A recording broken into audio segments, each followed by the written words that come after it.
told you I'd record lots of chapters today. This is chapter 17. It's called Fame. The birds soon became so famous that whenever it was known that the Popper performing penguins were to appear at any theater, the crowds would stand in line for half a mile down the street, waiting in turn to buy tickets. The other actors on the program were not always so pleased, however. Once in Minneapolis, a celebrated lady opera singer got so very much annoyed when she heard that the Popper penguins were to appear on the same program. In fact, she refused to go on the stage unless the penguins were put away.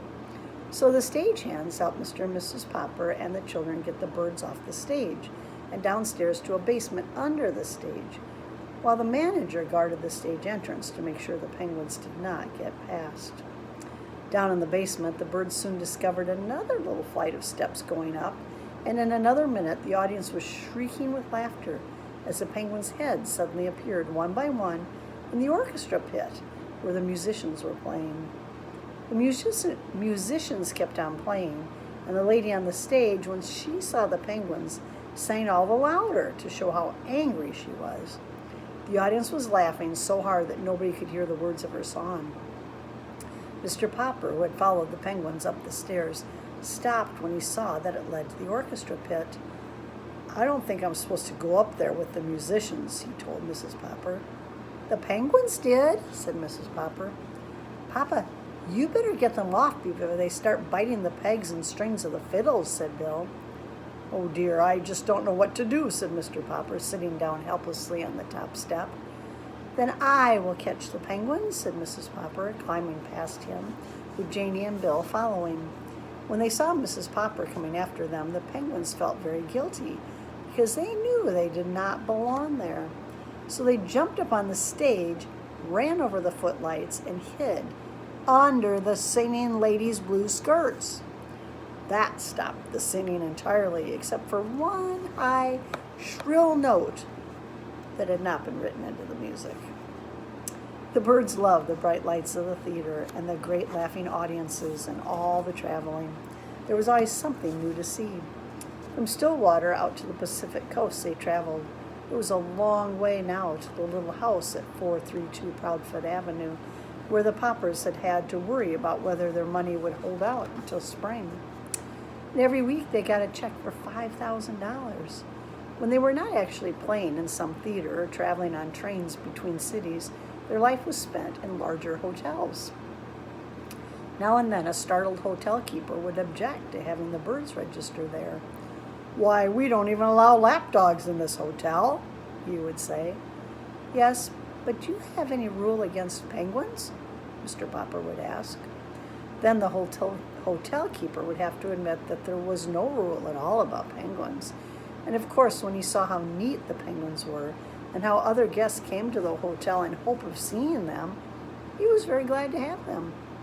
You might think that a large hotel would offer a great many opportunities for mischief to a lot of penguins, but they behaved very well on the whole, never doing anything worse than riding up and down too often in the elevators, and occasionally biting the brass buttons off some bellboy's uniform.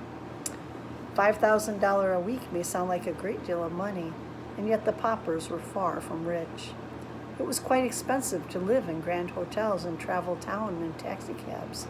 Mr. Popper often thought that the penguins could just as well have walked back and forth between hotels and theaters, but every one of their walks looked so much like a parade, it always tied up traffic. So Mr. Popper, who never liked to be a nuisance to anyone, always took taxis instead. It was expensive to have huge cakes of ice brought up to their hotel rooms to cool the penguins. The bills in fine restaurants where the Poppers often took their meals were dreadfully high. Fortunately, however, the penguins' food had stopped being an expense to them. On the road, they had to give up having to take cars of live fish delivered to them because it was so hard to get the deliveries on time. So they went back to feeding the birds canned shrimp. This cost them absolutely nothing. Mr. Popper had written a testimonial saying, "Popper's performing penguins thrive on Owen's Oceanic Shrimp." The statement with a picture of the 12 penguins was printed in all the leading magazines, and the Owen's Oceanic Shrimp Company gave Mr. Popper an order that was good for free cans of shrimp. at any grocery store anywhere in the country. Several other companies, such as the Great Western Spinach Growers Association and the Energetic Breakfast Oats Company, wanted him to recommend their product too and offered him large sums of cash. But the Penguins simply refused to eat spinach or oats, and Mr. Popper was much too honest to say they would, even though he knew that money would come in handy. From the Pacific coast, they turned east again to cross the continent. They had time enough on this brief tour to touch only the larger cities.